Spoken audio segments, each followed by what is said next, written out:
साथियों, इस video report पर हम चर्चा करने वाले हैं चना और मसूर, जिसकी बुआई अभी चालू हो गई है और आगे पूरे नवंबर तक, कहीं कहीं 15 दिसंबर तक भी इसकी बुआई होती है। वैसे तो पूरे दिसंबर तक कहीं कहीं बुआई होती है, तो सही समय अगर मैं बात करूं तो लास्ट अक्टूबर से पूरी नवंबर, तो इस समय आपका चना मसूर का बुआई होगा। और इसमें इस वर्ष आशंका है विल्ट आने का। विल्ट उकठा ऐसे तो हर वर्ष आता है, लेकिन अगर आप देखेंगे तो मोस्टली खेतों में विल्ट का अटैक हो ही जाता है और ये इतना तेजी से फैलता है। अगर एक बार फैल गया तो विल्ट फैलने के बाद इसका कंट्रोल मुश्किल हो जाता है, एक तरह से कहें तो असंभव सा ही हो जाता है। अब हम बात करें कि खेत की तैयारी करते समय ही अगर हम विल्ट का कंट्रोल के लिए उपाय कर लें और विल्ट न आए, या फिर अगर हम बात करें कि बीज उपचार कर लें, कौन सी मतलब कि कौन सी दवाई है जिससे हम बीज उपचार कर लें तो हमारे विल्ट की समस्या नहीं आए। तो पूरी जानकारी के लिए बने रहिएगा हमारे साथ, और हमारे साथ जुड़ने के लिए हमारे चैनल को सब्सक्राइब करना ना भूलें और सब्सक्राइब करके बेल आइकन प्रेस कर लें, जिससे हमारी वीडियो की नोटिफिकेशन आप तक जल्दी से पहुंचे।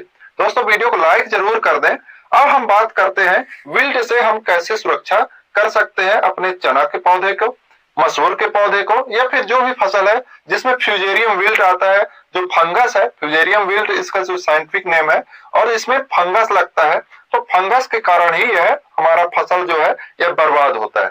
अब इसके कंट्रोल के लिए हम प्राथमिक उपचार ही कर सकते हैं, द्वितीयक उपचार भी कर सकते हैं, लेकिन कम, मतलब कि उस प्रकार से प्रभावी नहीं होगा जो हम प्राथमिक उपचार पर कर सकते हैं। खेत की तैयारी पर कर सकते हैं या फिर बीज उपचार पर कर सकते हैं।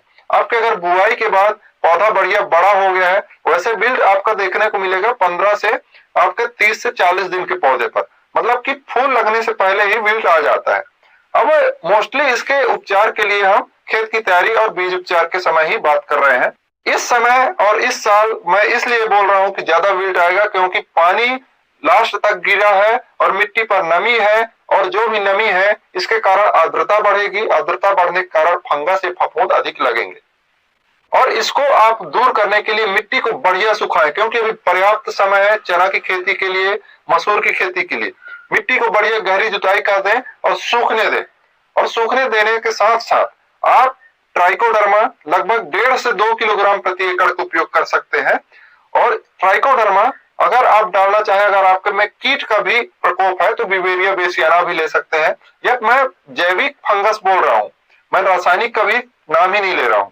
तो जैविक फंगस, इनका आप लगभग 1.5 से 2 किलोग्राम उपयोग, कम से कम 50 किलोग्राम आपका बढ़िया गोबर की खाद सड़ी हो, या फिर आप वर्मी कंपोस्ट भी ले सकते हैं, उस पर मिला करके खेत पर मिक्स करके, और आप कल्टीवेटर भी चला दें। इससे क्या होगा कि आपका जो समय रहेगा, इस बीच आपका जो खेत भी सूखेगा और ये भी मल्टीप्लिकेशन करेंगे, मिट्टी पर फैलेंगे, जो भी आपका फफूंद है, रोग है, कीट है, उसको भी नष्ट कर देंगे। इसके बाद आप स्वस्थ बुआई कर सकते हैं। तो एक उपचार विल्ट के लिए ये हो गया। दूसरा उपचार बीज उपचार के समय, वैसे इसके लिए आप बुआई के समय केमिकल पर अगर आप डालना चाहें, वैसे जैविक हर एक जगह मिलना संभव है, लेकिन आप जब ढूंढें तब, आप जब मांगे दुकान पर तब संभव है, ऐसी बात नहीं है कि असंभव है।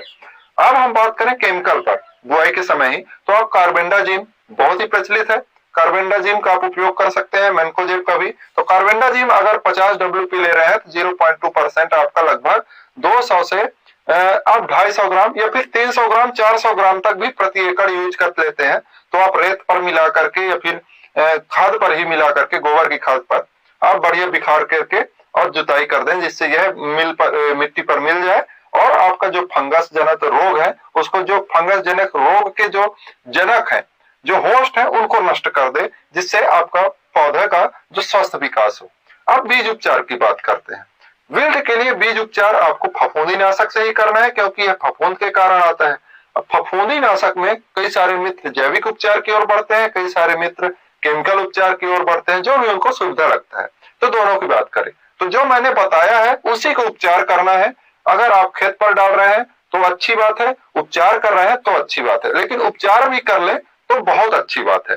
अब उपचार करने के लिए अगर आप ट्राइकोडर्मा ले रहे हैं तो 5 से 10 ग्राम का आप बीज का मात्रा रखें, मतलब कि ट्राइकोडर्मा का मात्रा रखें। अगर 5 से 10 ग्राम की मात्रा अगर ट्राइकोडर्मा ले रहे हैं तो प्रति किलो बीज के लिए यह पर्याप्त है।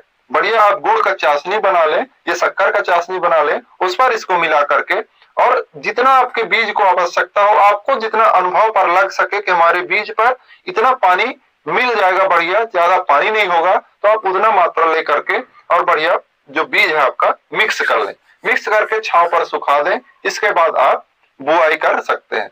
अगर आप इससे उपचार कर रहे हैं जैविक से, तो लगभग आपको 2 से 3 घंटे के अंदर ही बुआई कर देना है, लेकिन कम से कम 1 घंटा आपको छांव पर सुखा लेना है, जिससे जो आपका ट्राइकोडर्मा है वह बढ़िया से बीज पर कोडिंग हो जाए, चिपक जाए। इसके बाद बुआई कर सकते हैं। अगर अब मैं बात करूं केमिकल से, तो केमिकल से आप ले सकते हैं कार्बेंडाजिम, मेनकोजेब, बेवास्टिन, थायरम, कुछ भी, बहुत सारी फफूंदीनाशक है। तो इनको आप लगभग 2 से 2.5 ग्राम, इससे अधिक मात्रा ना लें। आप जैविक का 10 ग्राम से भी ऊपर ले सकते हैं, ऐसी बात नहीं है, उसमें कोई नुकसान नहीं है। आपकी फफूंद की ये उनकी संख्या ही पड़ेगी, लेकिन आप केमिकल का ज्यादा उपयोग ना करें। 2 से 2.5 ग्राम प्रति किलो बीज के लिए पर्याप्त होता है। तो अगर आप केमिकल से उपयोग कर रहे हैं, तो अगर आप जैविक में डालना चाहें तो आप खेत पर छिड़काव कर दें, और अगर आप केमिकल का खेत पर छिड़काव कर रहे हैं तो आप जैविक से बीज उपचार कर दें। मतलब दोनों को एक साथ मत करें। अगर केमिकल से बीज उपचार कर रहे हैं तो जैविक वाला आप खेत पर बिखेर दें, जैविक से बीज का उपचार कर रहे हैं तो केमिकल वाला आप खेत पर बिखेर सकते हैं। इस प्रकार से आप एक मेंटेनेंस बना के रखें। बीज उपचार में वैसे 3 प्रकार से बीज उपचार कर सकते हैं। पहला, एक तो आप एक सूत्र याद रख लीजिए, FIR, fungicide, insecticide, rhizobium culture, या फिर जो भी कल्चर है आपका। फंजीसाइड से करना चाहें तो पहले फंजीसाइड में आपका जो भी आपका वो आएगा केमिकल वाला, उससे कर सकते हैं। इंसेक्टिसाइड में जो भी आपका केमिकल वाला क्लोरोपाइरिफॉस हो गया आदि चीजें आती हैं, तो उनसे आप कर सकते हैं। इसके बाद जो कल्चर है, एक चीज चने के लिए और मसूर के लिए और गेहूं के लिए आप राइजोबियम कल्चर का उपयोग करें। इसके बाद जो कल्चर मैं बात कर रहा हूँ, PSB कल्चर, KSB कल्चर तो सभी कॉमन है, लेकिन इसके अलावा जो राइजोबियम कल्चर है वह सरसों पर उपयोग मत करें। सरसों पर ज्यादा इफेक्टिव नहीं देखने को मिलता है। सरसों पर आप एजोटोबैक्टर का उपयोग कर सकते हैं। तो इस प्रकार से विल्ट के लिए भी आप अपने खेत को प्रतिरोधी कर सकते हैं, किस्म को भी प्रतिरोधी कर सकते हैं, आप विल्ट से बच सकते हैं। वीडियो थोड़ा लंबा हो गया है दोस्तों, लेकिन जानकारी मेरे हिसाब से पूरी है। आपको कैसे करना है, क्या करना है, हमने अपने हिसाब से जानकारी दे दिया है। अगर आपको यह जानकारी अच्छी लगी है तो वीडियो को लाइक करें, शेयर करें।